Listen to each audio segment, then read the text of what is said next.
Well, I'm right in the middle of texting Kid Rock. So, anyway, I don't know him, but let's see.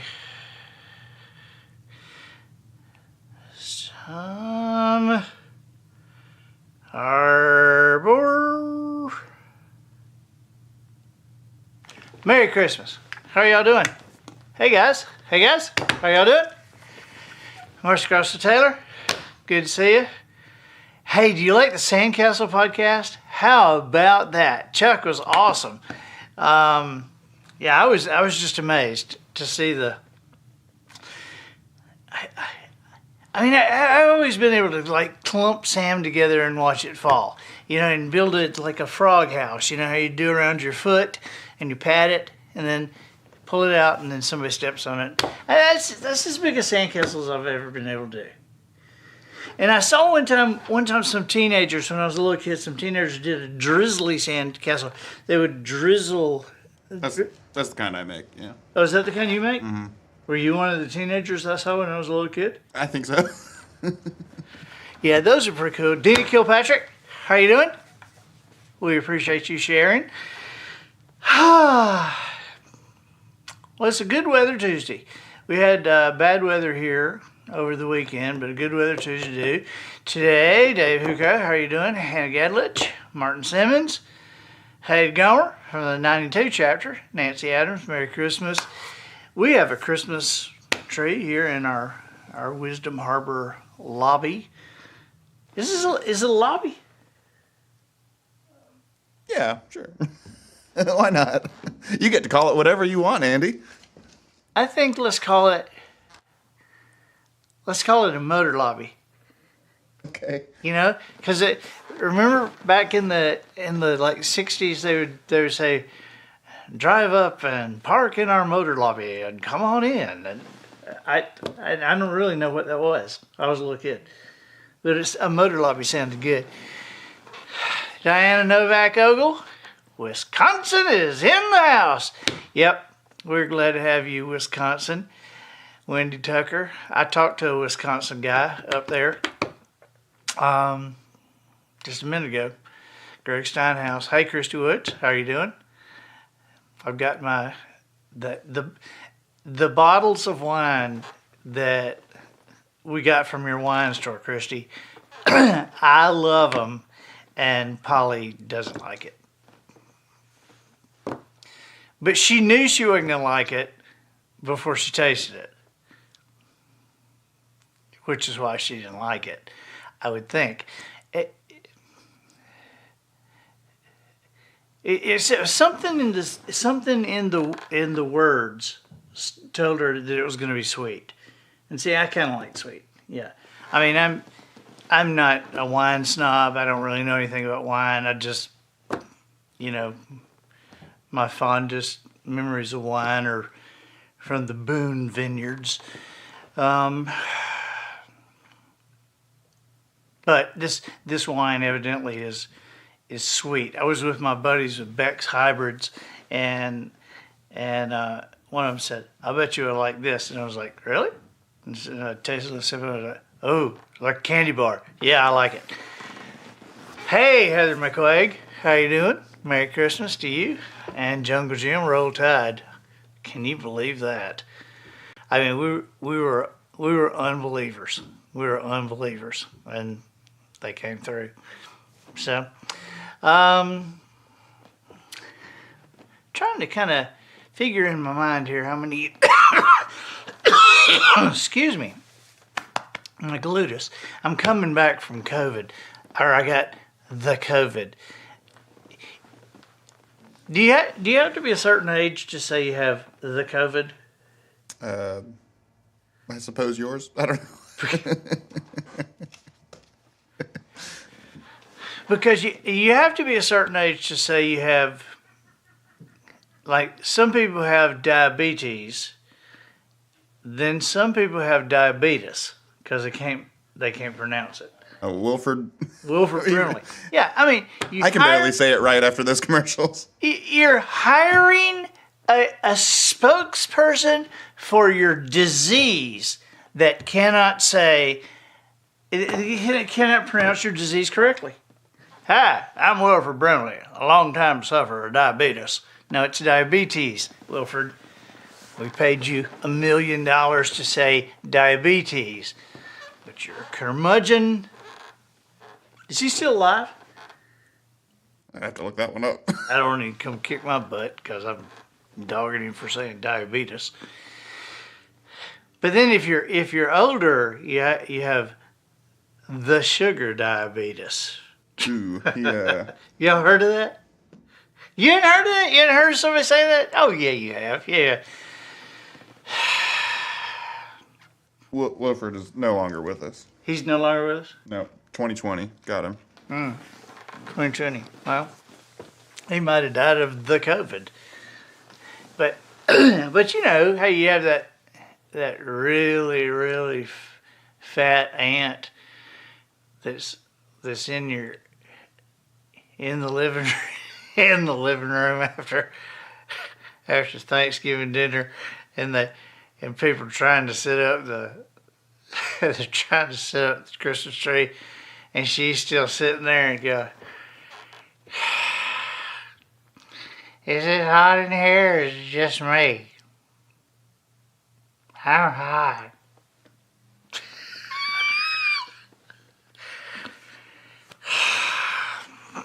That new doctor ain't doing me no good. I mean, you know these people, right? And they'll sit there all afternoon. Ever since I got the sugar diabetes, I just don't feel like myself. But what is it about putting "the" in front of a disease? I've got the sugar diabetes, and I've got the COVID. Yeah.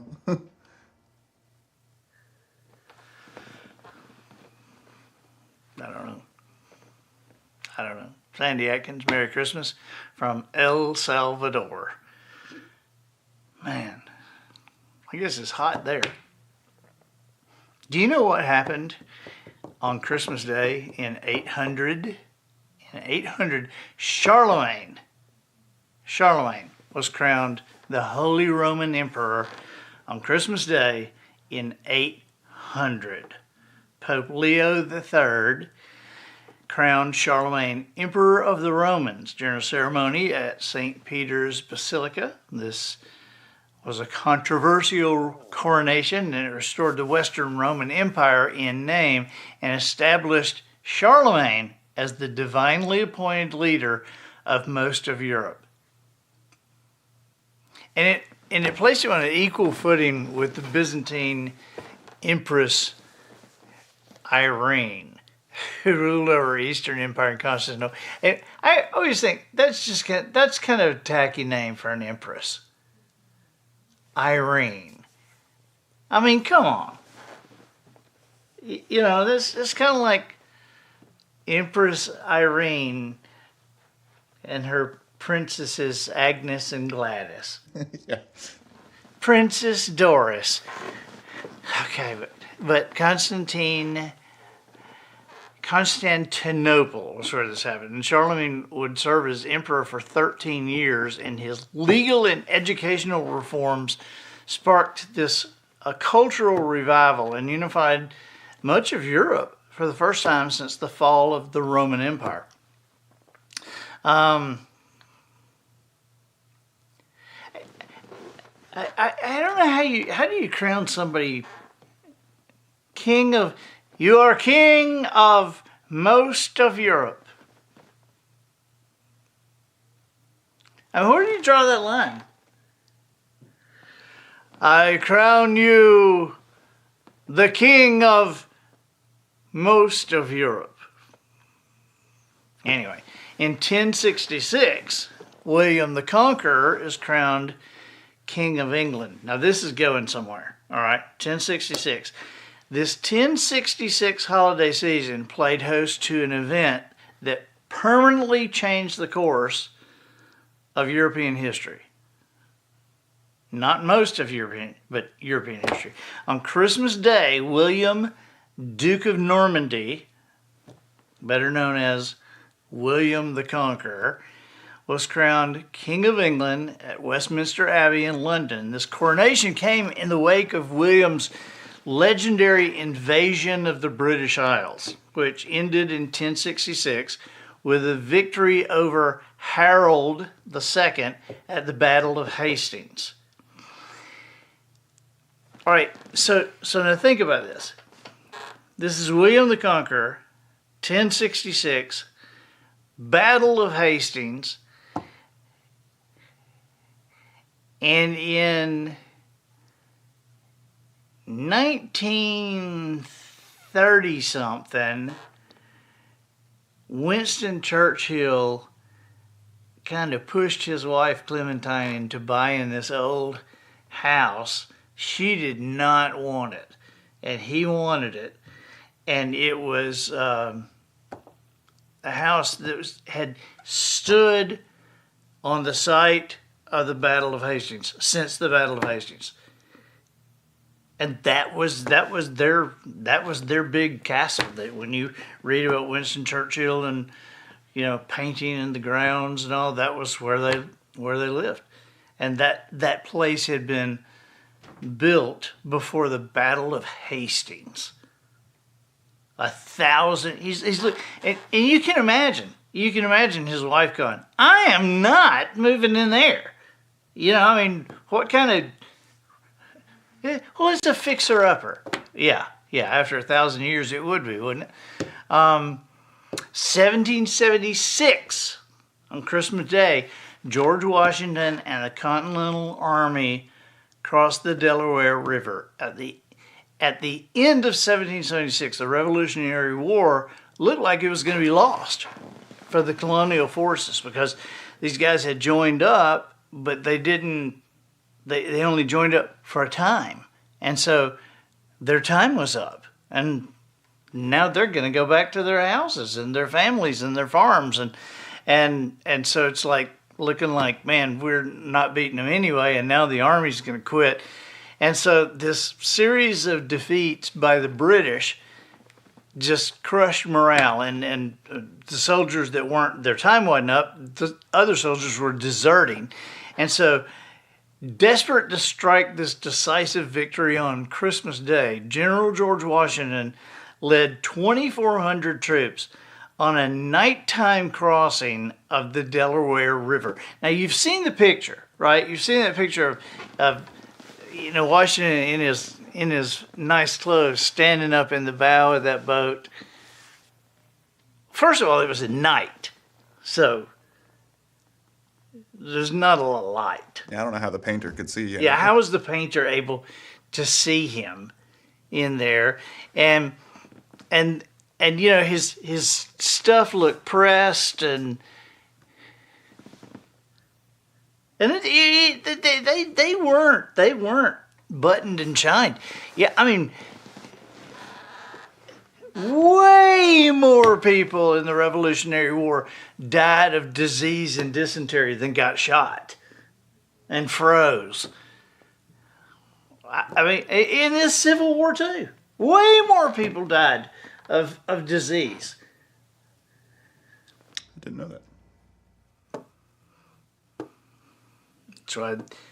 That's why there was a big call for before they lined up for the Civil War to get their vaccinations. Yeah.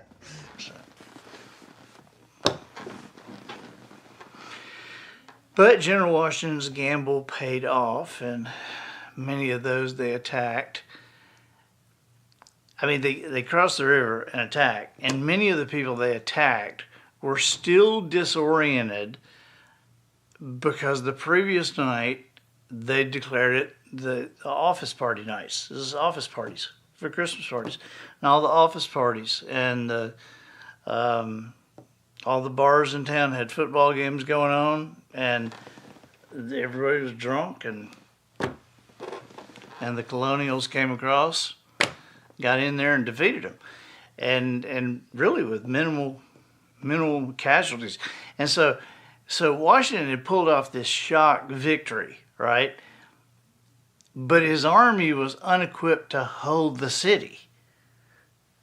They couldn't even feed themselves on that side. So he was forced to recross the Delaware the same day, and this time with nearly 1,000 prisoners with him. I mean, do you people know how lucky, blessed, chosen you are to even be alive, to be here? I mean, you think about the people born 1,000 years ago, and all these people. Some of them went through the Black Death and the plague and the Inquisition and the Dark Ages, and then there were a few of them that lived. Well, those that lived, that was our great grandparents.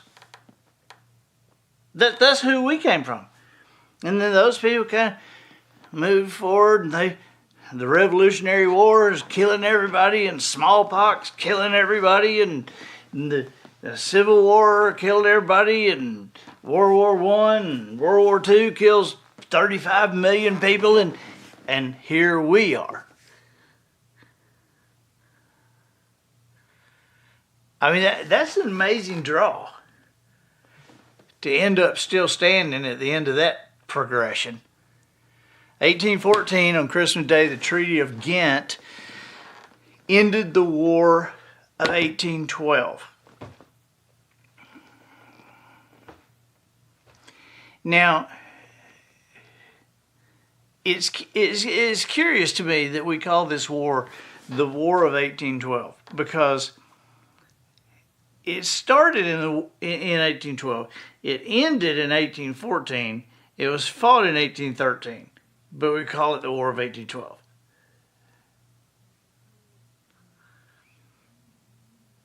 Does that make sense to anybody? I don't know.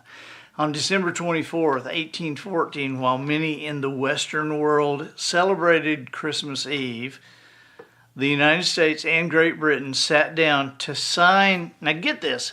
They fought this war for 3 years and sat down to sign a famous peace agreement ending the War of 1812 that was fought for 1813, now it's 1814. Negotiations had begun in Ghent, Belgium, earlier that August. This is the same month that British forces burned the White House and the U.S. Capitol in Washington. After more than 4 months of debate, 3 years of war, 4 months of debate, the American and British delegations agreed to a settlement that essentially ended the war with nobody winning. We just like, let's just draw. All the conquered territories were given back. All the captured soldiers and captured vessels were returned to their nations. And they said, let's just like act like we didn't do it. 3 years. 3 years. See, I still have this deep, I'm not old enough to have been in Vietnam or to have had to make an on-the-ground decision about that. But, I am in general, I'm not a real, I am fascinated by World War II, fascinated by World War I, Civil War, fascinated by the wars and movements of nations and countries and industries and people, and I'm fascinated by that. But war itself, it kind of, it's a little beyond me. Because I think, I just got through reading Shoe Dog by Phil Knight. Who invented... Now, is that like Getaway Dog, or is that a dog that wears shoes? I don't really know. It's called Shoe Dog because he's like, hey, dog, I think. Because it's like Phil Knight invented Nike. So, I don't know. Don't ask me why he called the book that. But it was in the 70s that he borrowed $50 and went to Japan and started building the Nike stuff. Now here's what I want you to think about. Around 2000, we had a friend who that family would go to Hawaii every year as a vacation. But the wife's father had been a survivor of the Bataan Death March in World War II, and he did not go to Hawaii with them because he couldn't see that. He couldn't see those people that looked like that coming toward him. And if you've read any of the history of World War II, the Japanese made the Germans look like amateurs. I mean, the Germans were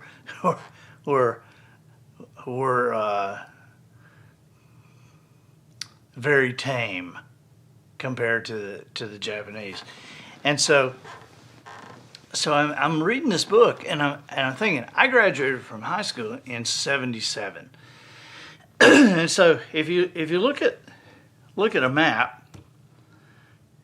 in 1945, end of World War II, and then 55, 65, 75, right there, 77, 32 years, all right? So, all right, so here's end of World War II, here's me graduating from high school. Now, today, 2023, that's 77, all right, so 87, 97, 207, 217. It's like this 40-something years, right?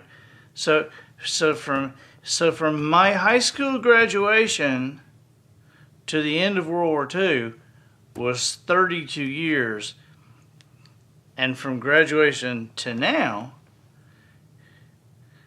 is 40-something years. And so I am farther removed. I'm farther removed from my high school graduation than I was as a high school graduate removed from World War II. That's hard for me to process. It just, I didn't realize I was that close. And so when I read about Phil Knight going to Japan, and he was a 20-something-year-old guy, and he's with 20-something-year-old bored people there, and they're all working with each other. The guys who are coming in and out that are the bosses, these were fighter pilots that fought Phil's dad, and he's like, wow, are we putting down the sticks? But there was you can see how that anger lasted, with the guy, the old man that I knew who had been on the Bataan Death March, who never went to Hawaii. I mean, he saw people decapitated. He saw his friends decapitated right in front of him. And so they said he just couldn't go to Hawaii because he couldn't see that face, that, and I understand that. But it seems very odd to me, knowing the propaganda issues with wars and what is held back and what is said and what is done to get the home front fired up against them and these people fired up, because I look at it and I have this sneaking suspicion. It's like the Russians. It's like the Russians. Do they hate us? I mean, Mama Shavotsky over there. You're watching, My Three Communists on TV. Does she hate us? Probably not. I mean, do we hate her? I don't know. I don't even think of her. So I get the idea that it's kind of like 10 buttholes on our side and 10 buttholes on their side that can't get along or can't solve stuff. And I kind of think the next time they can't get along, we ought to like give them sticks and strip them naked and put them in a mud hole and like, whoever comes out, okay, you win. Instead of killing millions of people. I don't know. Probably makes as much sense. So in 1914, the World War I Christmas truce was reached. The Christmas truce of 1914. That was just, right in the middle of it. One night, the firing slowed and stopped, and then somebody started singing Silent Night. It was 1914, and it was like the Christmas spirit manifesting itself in this most unlikely places. It was on Christmas Eve, December 24th, and German, British, French, and Belgian troops were all there and laid down their arms and initiated this spontaneous holiday ceasefire. And it was reportedly instigated by the Germans, who knows, who decorated their trenches with Christmas trees and candles and began singing Silent Night. And British troops were singing the First Noel, and all these combatants eventually ventured into the no man's land, and somebody brought a soccer ball out, and they played soccer. Just kind of played frozen soccer and shaking hands and giving each other cigarettes and pools of whiskey, and some of them exchanged Christmas presents with the men they'd been shooting at an hour before, and so this brief lull in combat, some Scottish, English, and German troops, they divided into several games of soccer out there, and it wasn't sanctioned. The truce wasn't sanctioned or anything by the officers on either side, and eventually the men were called back to their respective trenches to, load up and start fighting again. But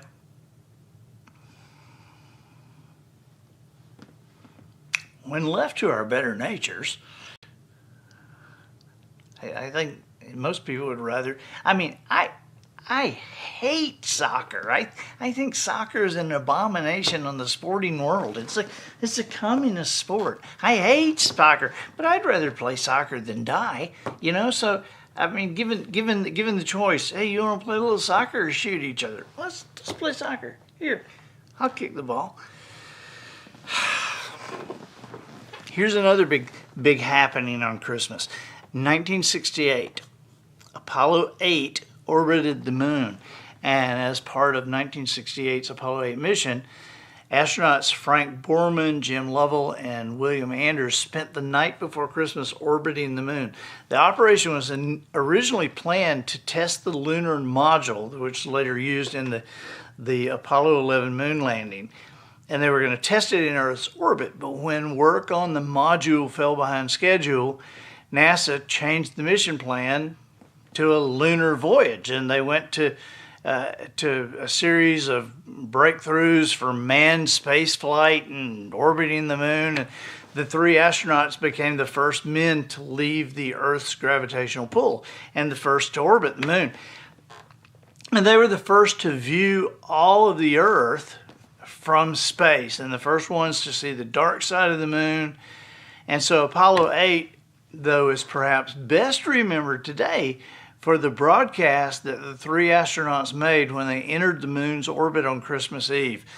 And viewers all over the world are watching on television and seeing the pictures of the moon from Earth and from the lunar orbit. And Borman and Lovell and Anders read the opening lines of the book from Genesis, from the Bible. And the broadcast, they ended it with the famous line. They said, "Merry Christmas and God bless all of you on the good earth." And it became one of the most watched television events in history. I get chills saying, I remember seeing that. I was a little bitty kid, and I remember seeing that. And,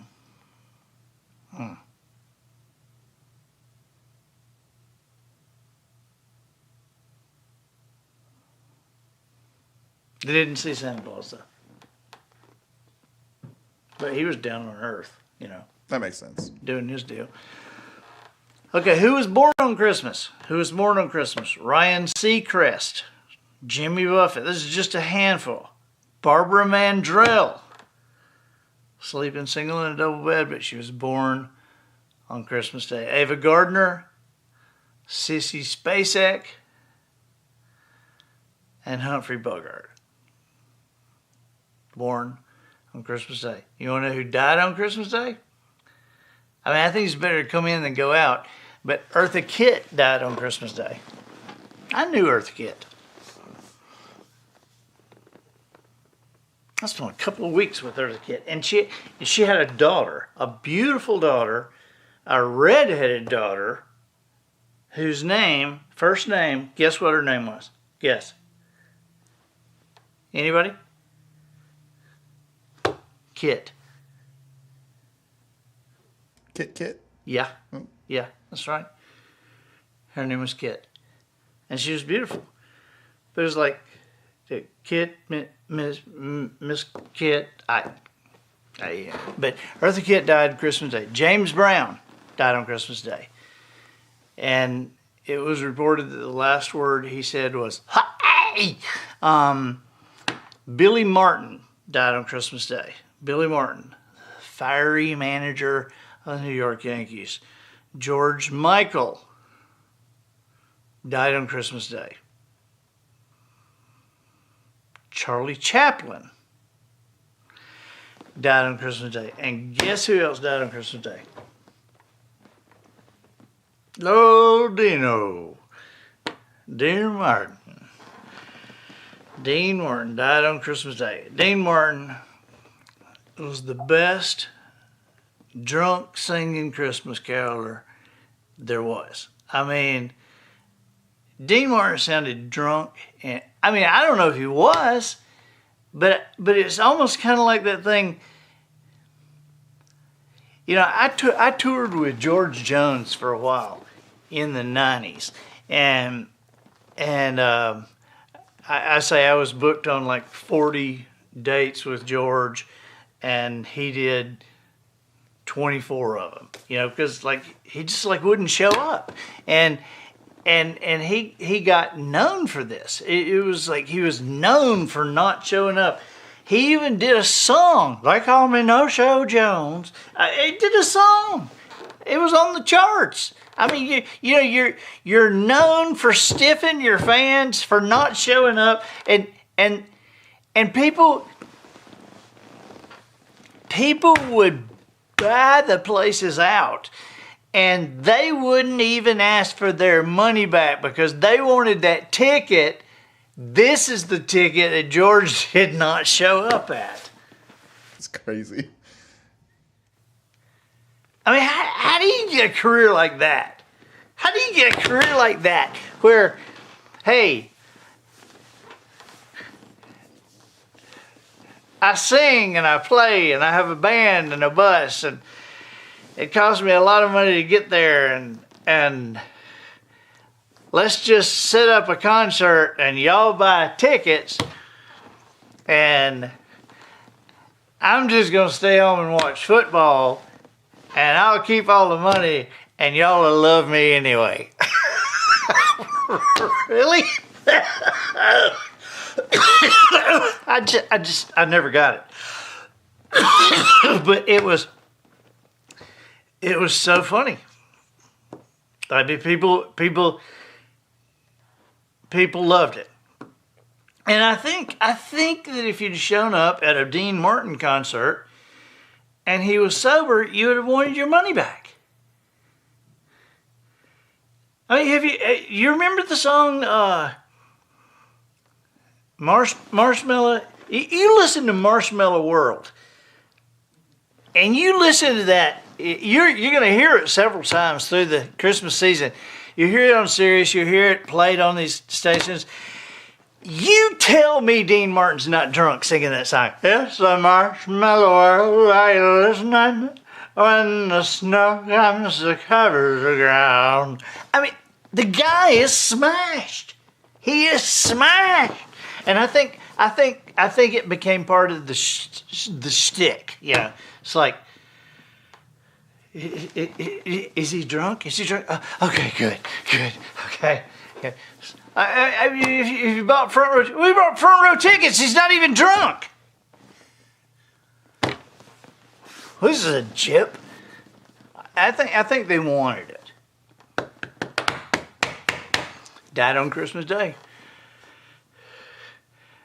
Oh, the tiny angel sang, and I died on Christmas Day.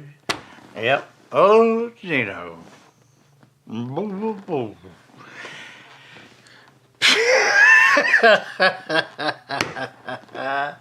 Okay. Well, we're just pretty much amusing ourselves here on the Blue Plate Special Day, Christmas edition. Let us list for you the top disasters. Hey, Kevin Perkins. Boy, you've missed a great show. This has been great. We've done Drunk Dean Martin. We've hey, Roger Luker, what are you doing, Raj? We've crucified George Washington and Charlemagne and the Pope and whoever. Okay, so this is what people think of. Now we know what real disasters are. We know what a real disaster is. You know, you can have a day disaster. You get a bad diagnosis. You wreck your car. You know, the toilet backs up and the bills are not paid. I don't know, but this is what people think of as holiday disasters. Disasters. Okay, this is a disaster. A burnt turkey.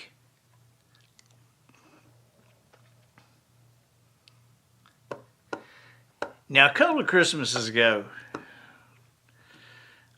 we ate down the street, and I won't say whose house it was, but I swore I would never go in the house again without my video phone running, because if I had just been able to get a picture of pulling that oven open and flames leaping out, and I mean, I laughed, but I didn't get the video. I just got to laugh, and so I have to just close my eyes and remember it. That was more than a burnt turkey. Burnt stuffing is there. Then undercooked potatoes. Yeah, those al dente potatoes. You know, gummy potatoes. That's soggy vegetables, overcooked. So this was a burnt, undercooked, then overcooked vegetables.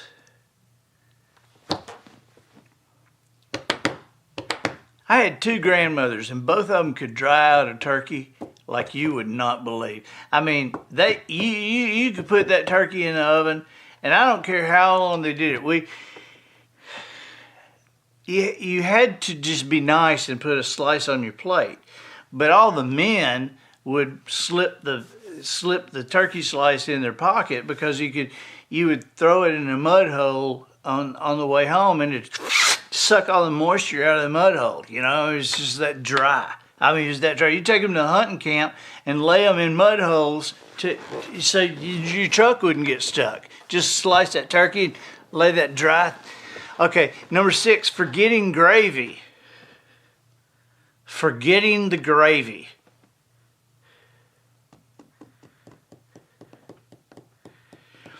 Gravy is one of those things that I like gravy. But I'm not a big gravy eater on Thanksgiving or Christmas. There's just better stuff. It's not worth, and I'm not going to fill up on potatoes and gravy when there's dressing.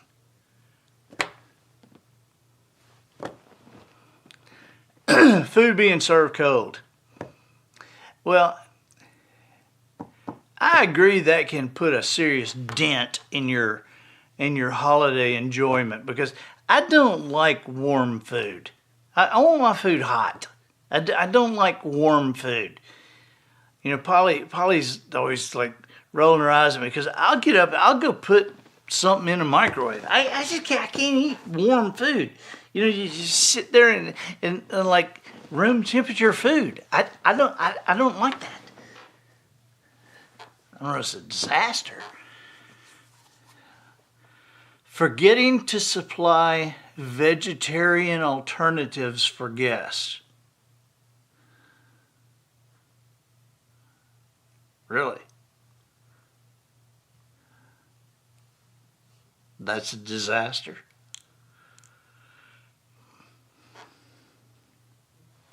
I mean, hey, they said they wanted to come over. You know, now I shouldn't complain because I'm a vegetarian, and I'm not real serious about it. I still eat pork and beef.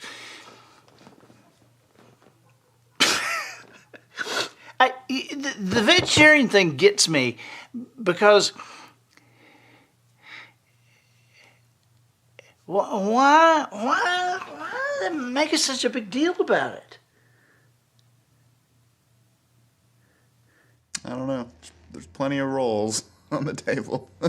I mean, it's just like, you know, there's 20 people at a table, and somebody goes,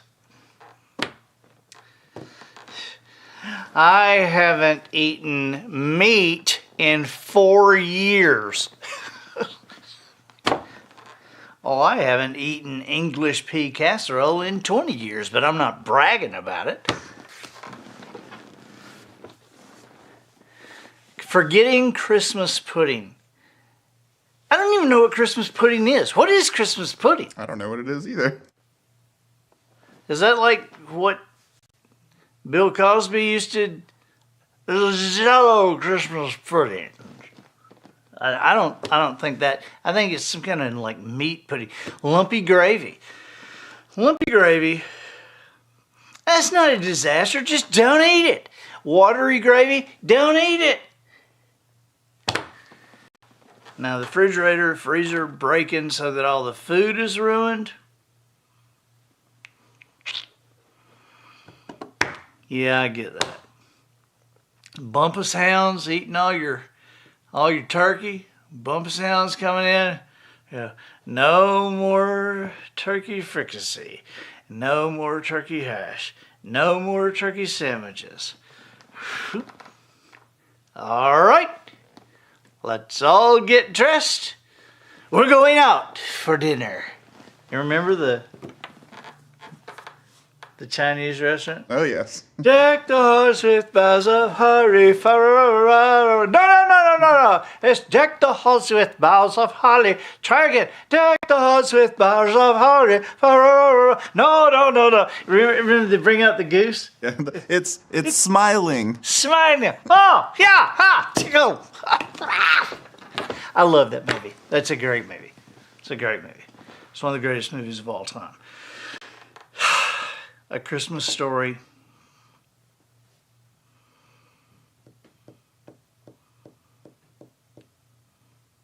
A Christmas Story is right up there.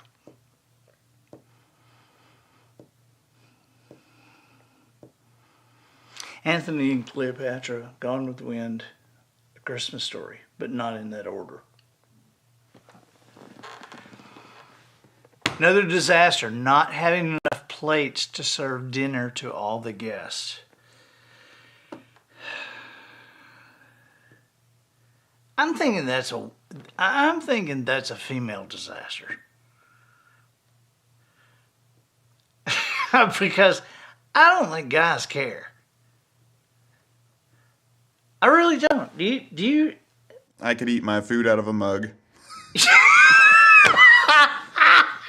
Matt can eat his food out of a mug. Oh, man. Well, yeah, people say that dogs are man's best friend. I don't believe that. I think paper plates are man's best friend. I think that's man's best friend. Oven breaking, a disaster. We've had that happen. Waking up late, meaning dinner will be late. Wait, waking up late on Christmas? No, come on. Nobody wakes up late on Christmas Day. Running out of wrapping paper. Adam, our youngest son, he wraps all of his presents in foil.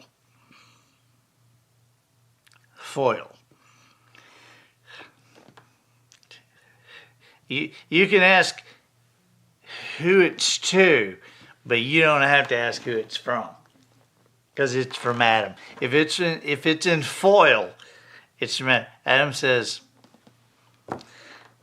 easy, don't have to tape it. You can use it again. A disaster, not having enough chairs to seat all the guests.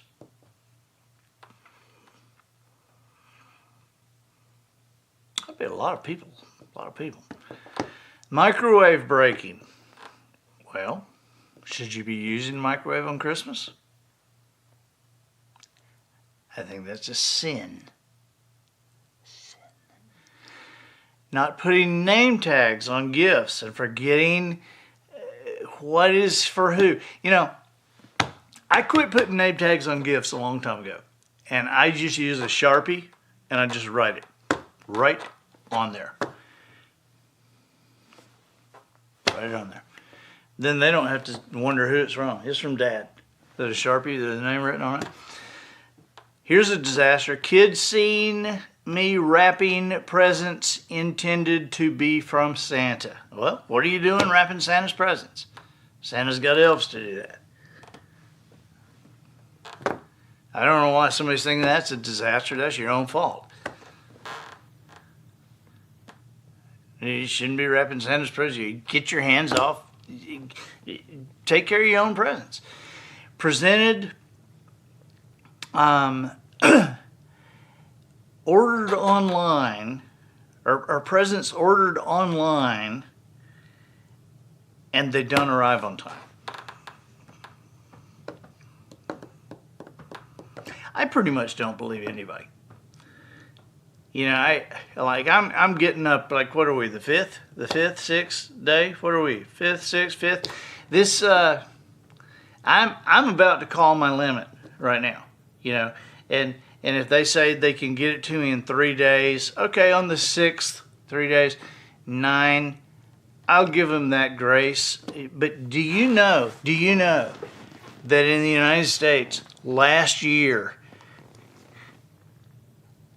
not in the month of December, just in the 3 days before Christmas, 1 million packages were lost and did not get delivered. 1 million. And ladies and gentlemen, a significant majority of those presents were mine. I didn't get any presents last year. Everybody said, oh, we ordered it and it didn't come in.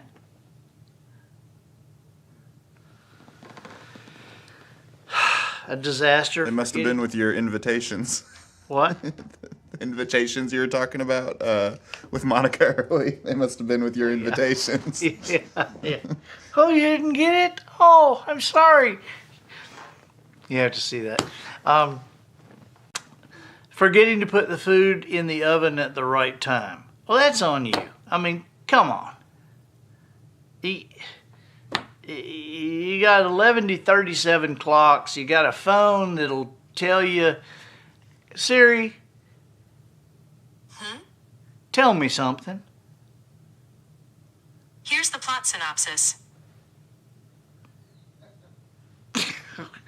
Well, okay. Here's the plot synopsis. I asked her to tell me something. I mean, you've got a mechanical woman who will tell you to put the food in the oven. So that's no excuse.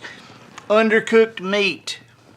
Undercooked meat. You know, our grandparents weren't going to undercook that meat. No, that's where my grandmama's got to cooking that dusty turkey. They weren't going to undercook nothing.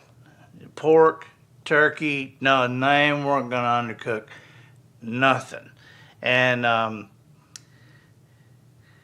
but I have two stories of undercooked meat. I have a friend, he's a good friend in high school that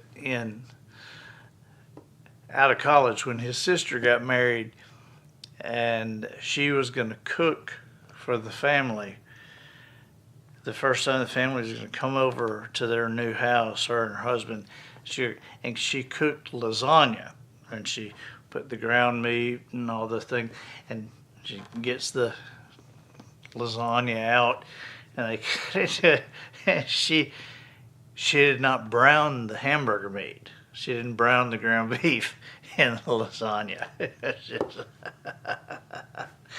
And then the other undercooked meat is a friend of mine came home, and this was like in July, and his wife was cooking a ham or something, and it said, or a pork roast or something, and the thing said, put 6 cloves of garlic, and so she didn't know what cloves of garlic were, but she had seen something in the shelf that said cloves, and so she sprinkled cloves on the thing, and when Brian goes in the house the other day, he goes, smells like Christmas here. Smells like Christmas. It was like she put cloves in the hamburger or something like that. Oh God! All right, a disaster: giving someone a gift intended for someone else. Yeah, that could be rough. That could be rough. Oh, you're not supposed to open that. Christmas tree falling over.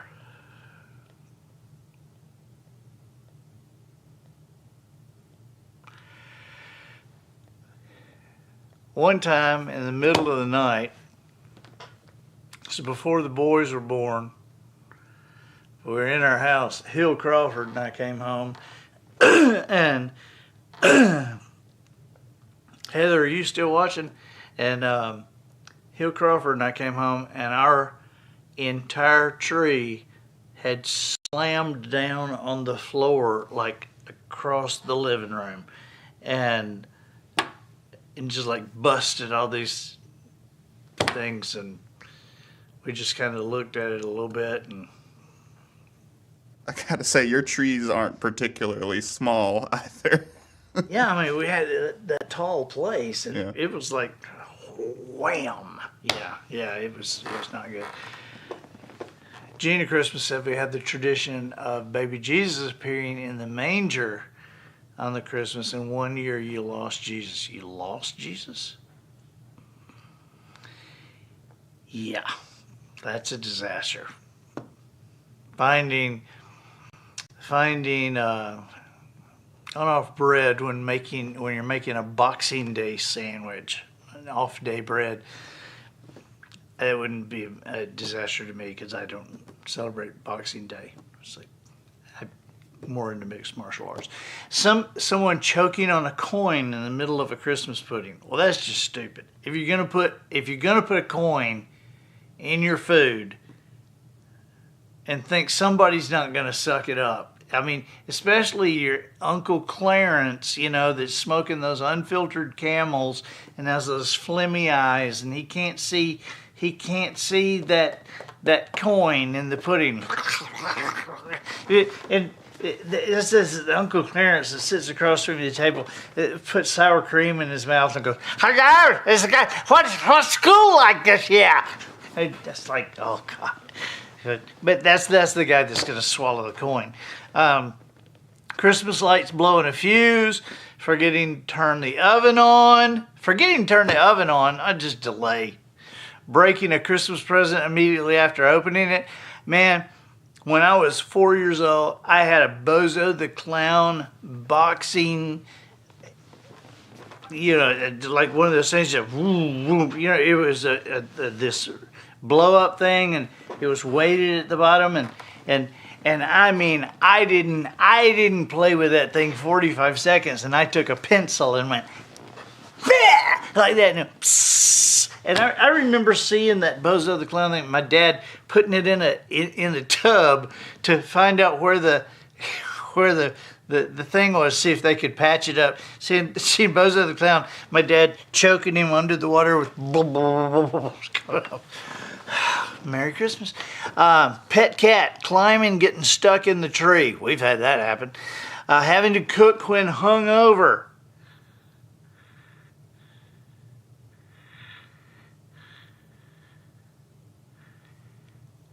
I don't remember that. Presents going missing. That always happens. It's like, where's the so-and-so? I had it so-and-so. I had that one up there. I had it wrapped.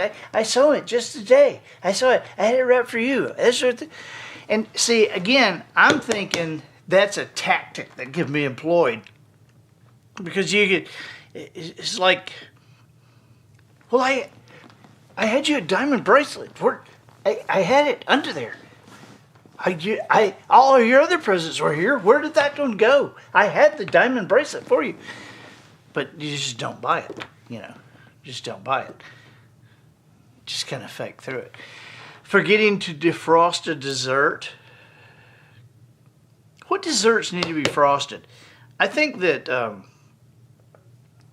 Christmas is a time of congealed salads. Jimmy Yeary, the songwriter for Wisdom Harbor, he does does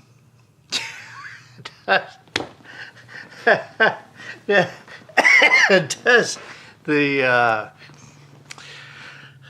guitar lessons for Wisdom Harbor. Jimmy was at our house one year, and Polly made a congealed salad. He said, "What is it?" She said, "A congealed salad."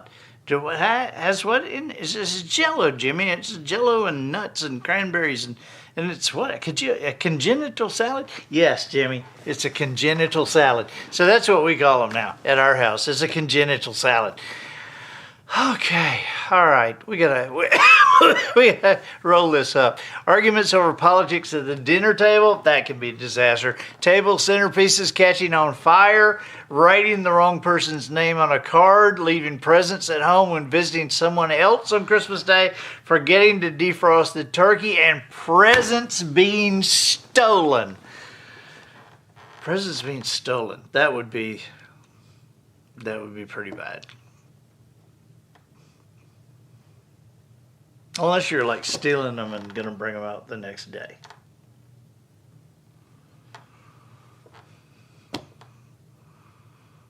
Nah, that wouldn't work either.